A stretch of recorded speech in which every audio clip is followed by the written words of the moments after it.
En el programa pasado hablamos un poco sobre el lenguaje de odio y la violencia simbólica en redes sociales.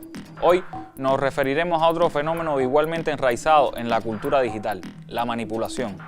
Y a ese tema nos acercaremos por los sinuosos rumbos de las fake news, el doble rasero y la tergiversación.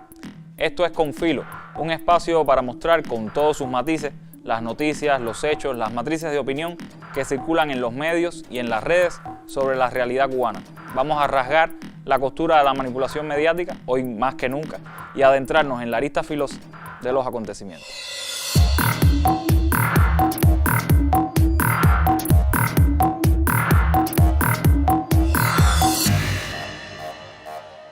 En las redes sociales se ha hecho viral un comentario de Silvio Rodríguez en el que denuncia la utilización de una entrevista filmada hace ya un tiempo, sacándola de contexto.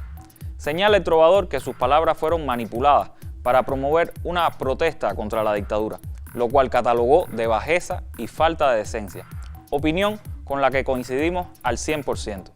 En este caso, los manipuladores fueron de la alegre tropa que intenta promover una marcha, que ya ni lícita se pretende, en noviembre próximo, para lograr una transición democrática en Cuba, un nuevo pacto social.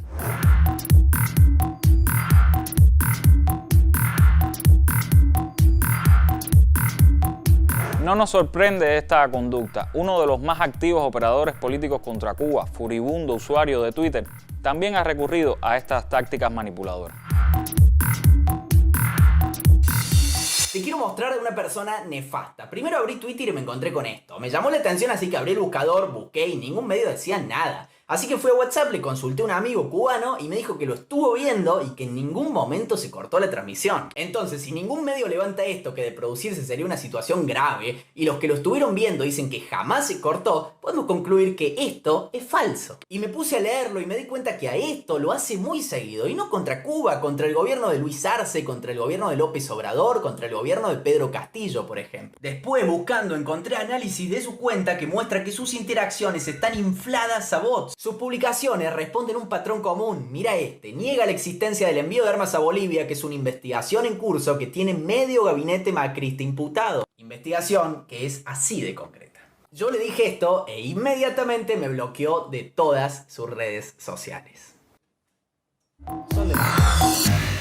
Válido agregar que este usuario de Twitter también bloqueó a buena parte de nuestro equipo, sin haber interactuado nunca con él. Cosas de la vida cuando se dice defender la libertad de expresión. Varios medios de comunicación forman parte del juego manipulador y ya hablan de una gran marcha, vaya que son hasta videntes, y reconocen que es alentada por el gobierno de Estados Unidos.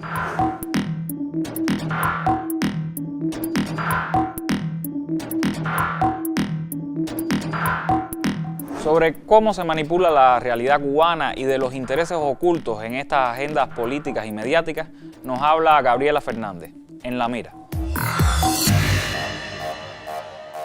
Resulta irónico que el país que tiene bases militares en la mitad del mundo sea el juez de los derechos humanos, siempre fuera de su territorio, claro.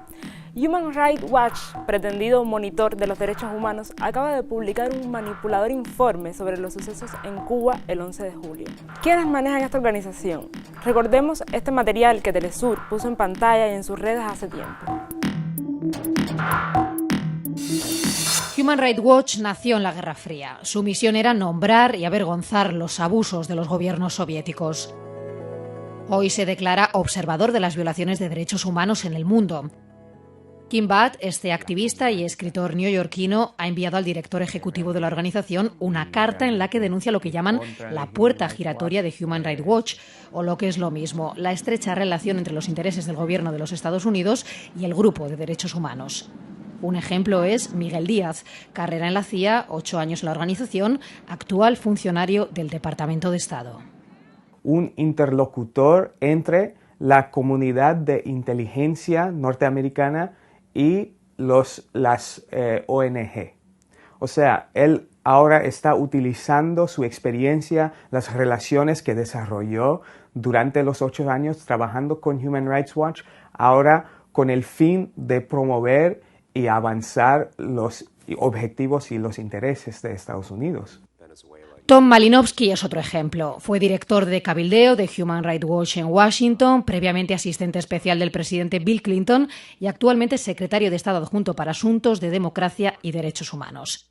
Malinowski declaró en 2009, cuando aún formaba parte de la organización, que en determinadas circunstancias había usos legítimos para las extradiciones secretas de la CIA, justificando los secuestros y torturas de presuntos terroristas por todo el mundo. Es muy importante llevar un control independiente de los derechos humanos. El gobierno tiene sus propios intereses y dentro de esos intereses se incluye la preocupación por su violación. Es muy preocupante cuando tienes una puerta giratoria en la que confluyen los intereses del gobierno con los de las organizaciones independientes u ONGs. Los firmantes de la carta piden la independencia de la organización no gubernamental y que se aplique el mismo rasero en todos los informes de Human Rights Watch. ¿Por qué, por ejemplo, reclamaron los de Human Rights Watch contra la posición de Venezuela en el Comité sobre Derechos Humanos en la ONU?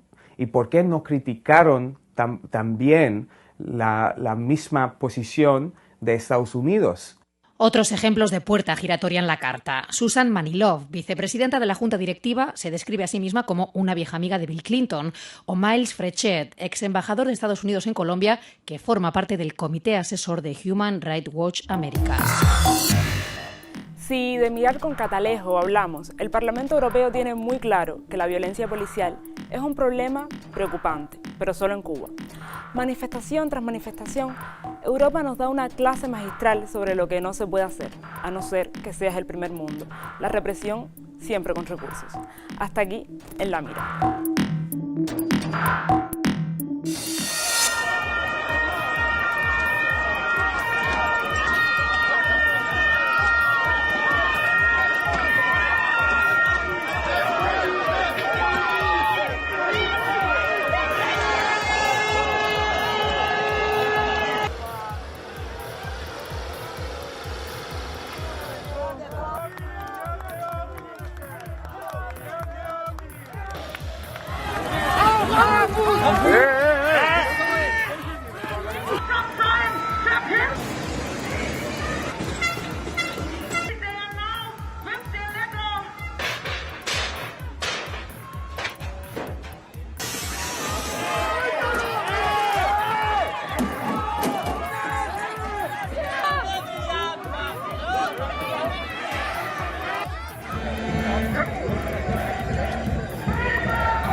Tampoco podemos decir que todos los parlamentarios europeos se hagan eco de estas tergiversaciones. También allí hay personas honestas, decentes, que hablan a favor de Cuba y en contra de la manipulación. Manu Pineda es una de esas personas. Gracias, presidenta. Los derechos humanos del pueblo cubano están siendo violados de forma constante desde que hace más de 60 años Estados Unidos impuso un bloqueo criminal que limita y casi elimina el acceso a sus bienes básicos. En 1960, la Secretaría de Estado del presidente Eisenhower dijo que para derrocar a Castro había que asfixiar al pueblo cubano. Obviamente, para los impulsores de este debate, los derechos del pueblo cubano es lo de menos.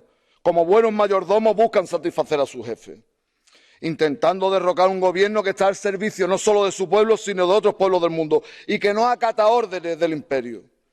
Ustedes nos trasladan un relato de ficción en el que denuncian una brutal represión contra manifestantes pacíficos. Hablan de detenciones arbitrarias, desapariciones, tortura y no sé cuántas cosas más. Pareciera que están hablando de Colombia, Guatemala, Honduras, pero ustedes de eso no hablan, ¿verdad? ¿No les parece extraño que ante tan brutal represión no haya imágenes de la policía cubana reprimiendo a los manifestantes y que para tratar de montar su relato sus medios amigos hayan tenido que recurrir a imágenes de Egipto, Argentina o Cataluña? A diferencia de otros países de la región, en Cuba se respetan los derechos de todos los detenidos. No hay desaparecidos, ni ejecuciones extrajudiciales, ni falsos positivos, ni hornos crematorios. Pregúntenle ustedes a Uribe de qué estoy hablando. Es más, la oposición se manifiesta con absoluta libertad y, como cualquier ciudadano, solo es procesada cuando vulnera la legislación vigente. Esto es lo que ocurre en todos los estados democráticos de derecho, ¿verdad? A lo mejor esperan ustedes que el gobierno cubano deje que un grupo de delincuentes se aproveche de las protestas pacíficas para saquear comercio y atacar comisarías u hospitales. Les repito, ¿en qué Estado democrático de derecho se permite que pase esto? Hacer esto en Europa se considera terrorismo. A estas alturas no aspiro que ustedes respeten la soberanía de este ejemplo de dignidad que es el pueblo cubano. Me conformaría con que dejasen de hundir en la ignominia a este Parlamento.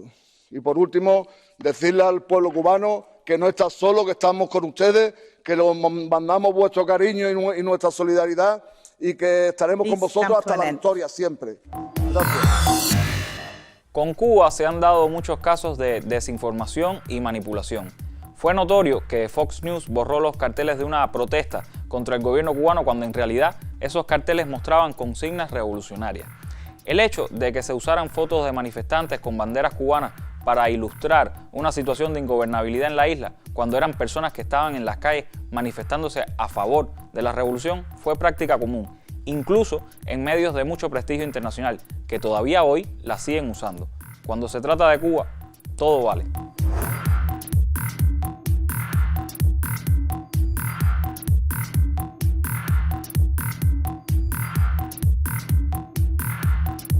¿Qué hacer entonces frente a esa poderosa maquinaria mediática que opera a nivel global cuando se decide a enlodar el modelo socialista cubano?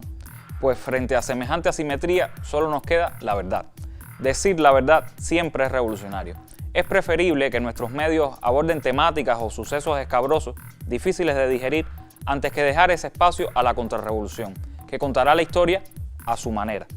Toda laguna que dejemos en el relato mediático de nuestra realidad será utilizada en nuestra contra. No tenemos derecho a callar. Síganos en nuestras redes sociales, estamos en Facebook, Telegram, YouTube y Picta. Y recuerden que regresamos el martes, justo antes de la novela. Hasta entonces, manténganse con filo. Chao.